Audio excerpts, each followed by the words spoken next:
Greetings you lovely people, Tanooki here, and welcome to the first video of the Bayophone! My experience with the Bayonetta series was back in its original release back in 2010 on the Xbox 360. I was a huge fan of the Devil May Cry games around the time I was about to begin college, and when I heard that Bayonetta was made by the original creator of Devil May Cry, Hideki Kamiya, I immediately jumped on board. Just to let you know, I am playing the Wii U version for this game, but besides a few graphical updates from the Switch and PC version, it's the same game. So with that, let's begin the review.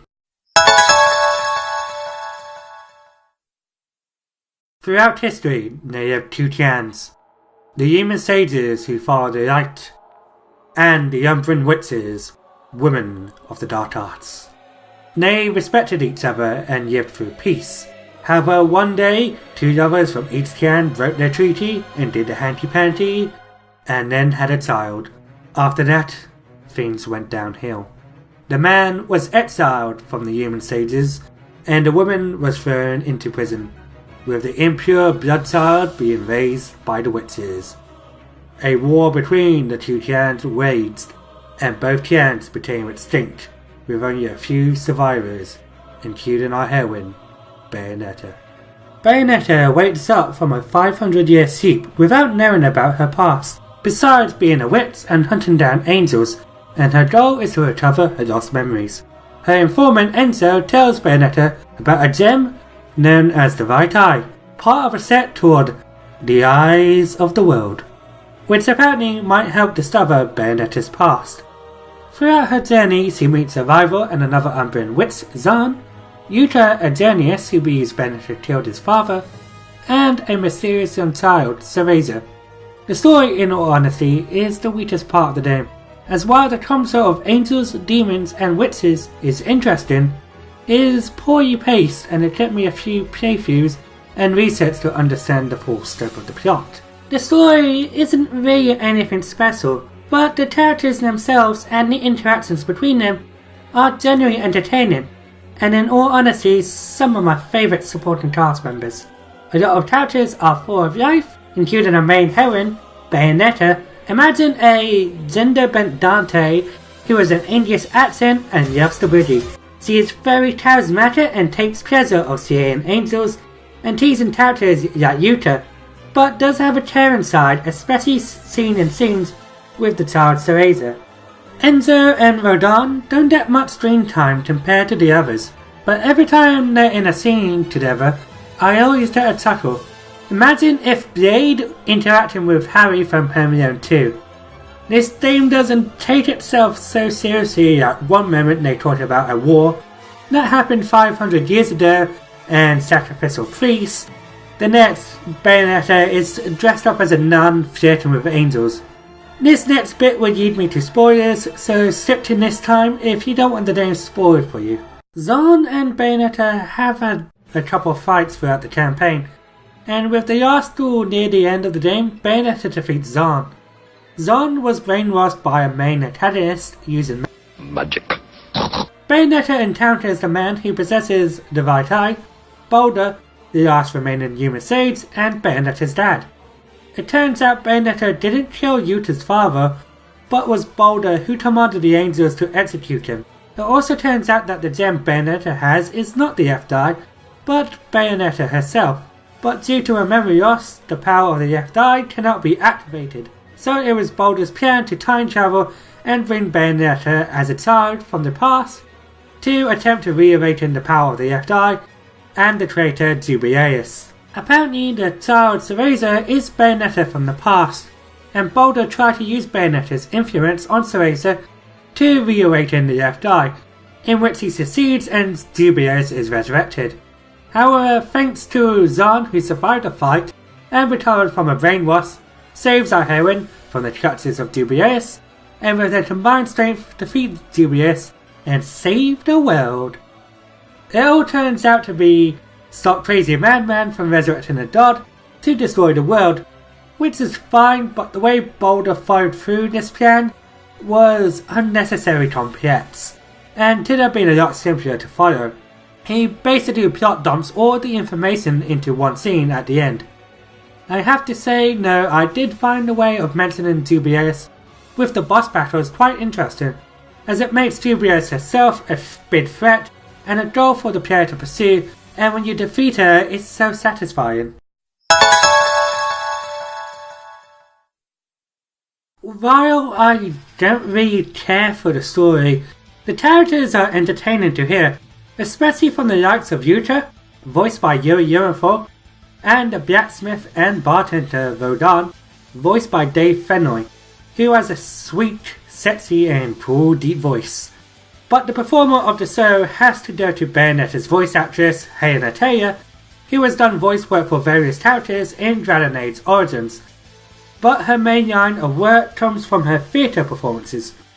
Her voice gives the character an elegant and mature turn to the character, and the likes of Charles Martinet voicing the Mario Brothers, I cannot imagine anyone else voicing the Umbran Witch. My only issue with the acting department is the child version of Yuta. Even though it's only one line, it doesn't have any real emotion coming out of it. But it's hilarious either way, similar to the bad voice lines like Zero in Mega Man X4.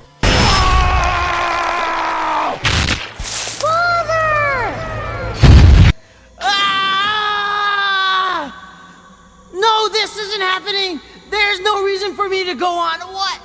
What am I fighting for? The music for this game is an absolute delight for my ears. There are multiple composers who worked on this game, which are all good, but I'm just going to highlight some of my favourites.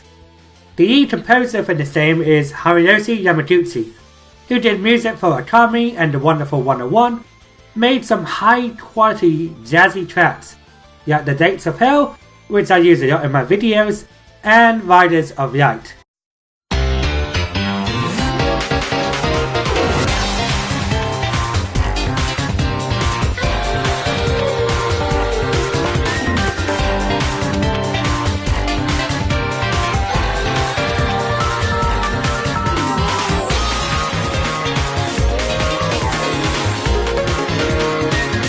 Then you have Ray Kondo, known for his compositions for Akami, Fire Emblem Awakening, and Devil May Cry 4, where he focuses his talents on the stage and boss music, using his piano skills to mix with different genres, such as orchestral music, where he uses it for some angelic boss fights, and jazz, where he uses it for the Zan fights.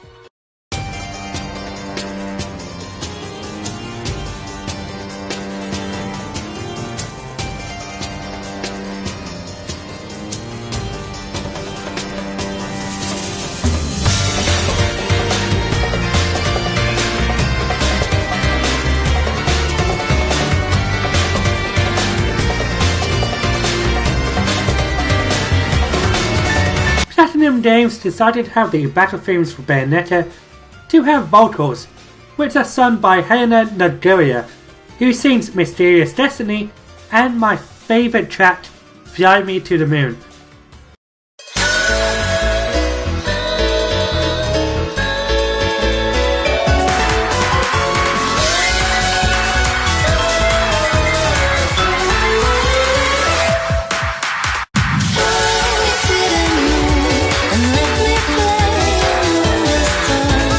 When I first heard the Climax Mix version of Fly Me to the Moon, it got stuck into my head for days, and I could not stop singing it. It was that good. During the development on Bayonetta, Hiroshi Yamaguchi said on the Platinum Games blog, "To express the idea of femininity, I used beautiful instruments like pianos, electric pianos, organs, vibraphones, flutes, double bass, and a female chorus. Since we decided on witches, one would tend to imagine a dark, fantasy air about things. However, Bayonetta as a witch, even in the present day, is more uninhibited modern conception of a woman. As music is one way to express these characteristics, I am focusing on making music that makes you feel this modern femininity." I think the music department nailed Bayonetta's characteristics, as Bayonetta is very feminine and lively compared to the common trope of witches, and the music matches these characteristics. Platinum Games also got the approval from SEGA to remake some of their old arcade title themes such as Afterburner, Space Harrier and Outrun, which are sprinkled with the jazzy tunes that Bayonetta embraces. Speaking of SEGA remixes, there are a lot of references from Hideki Kamiya's past titles, as well as many SEGA franchises, such as a level which is heavy influence on Space Harrier. The cutscene animations look stunning, especially with the facial animations. Unfortunately, most of the cutscenes are really just animated storyboards, in style of the film reels, which unlike in Gravity Rush where it suits the game's theme, here it feels out of place and can really take you out of the wacky and thrilling experience. While Bayonetta has story, characters, and amongst other things, the core of Bayonetta comes down to the gameplay. Bayonetta is a hack and slash game, similar in vein to its predecessor, Devil May Cry, which is structured in multiple missions, with each style getting to point A to point B by killing a variety of enemies. But there is a lot of variety and imaginative wacky set pieces, never even a dull moment.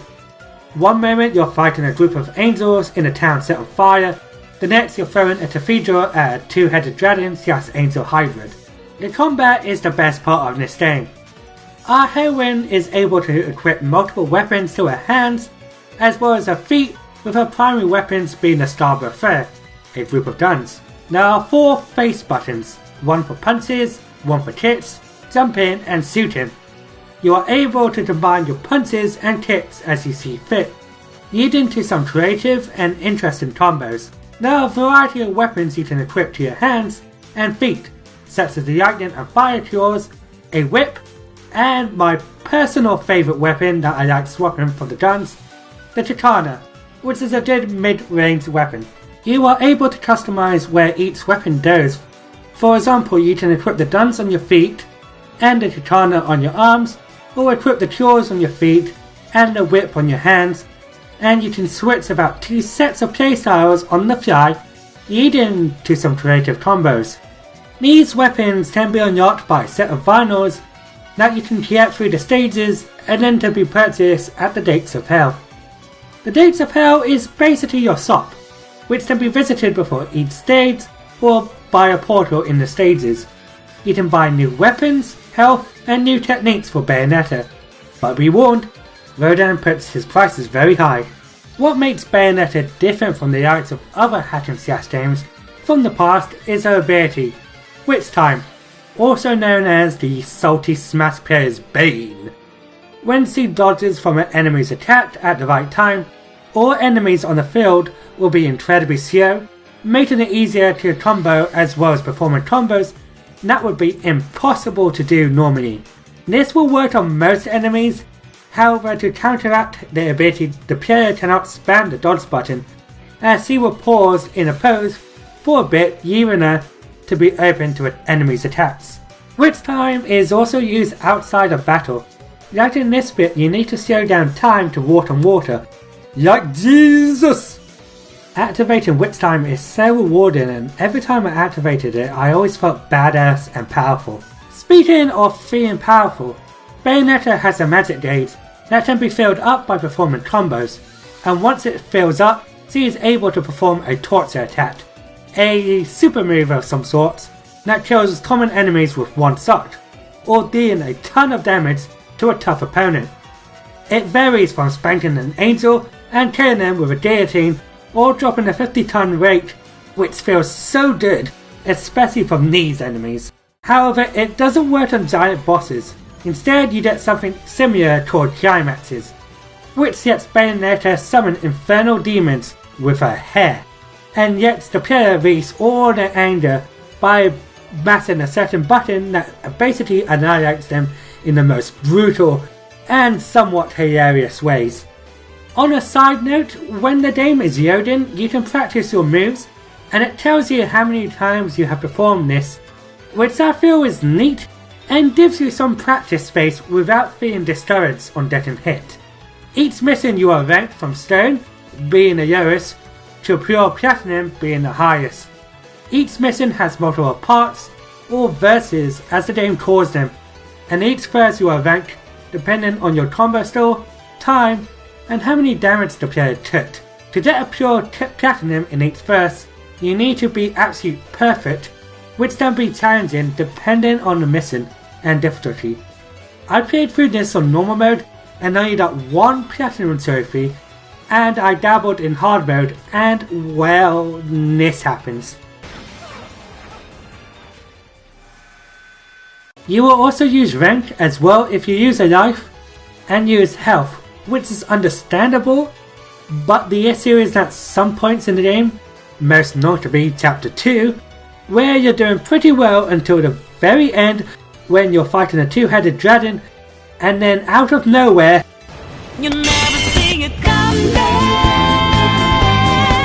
You say that my mind is too fast for eyes. yep, a quick time event shows up and instant kills you if you miss, and it shows up in a short period of time before you notice it.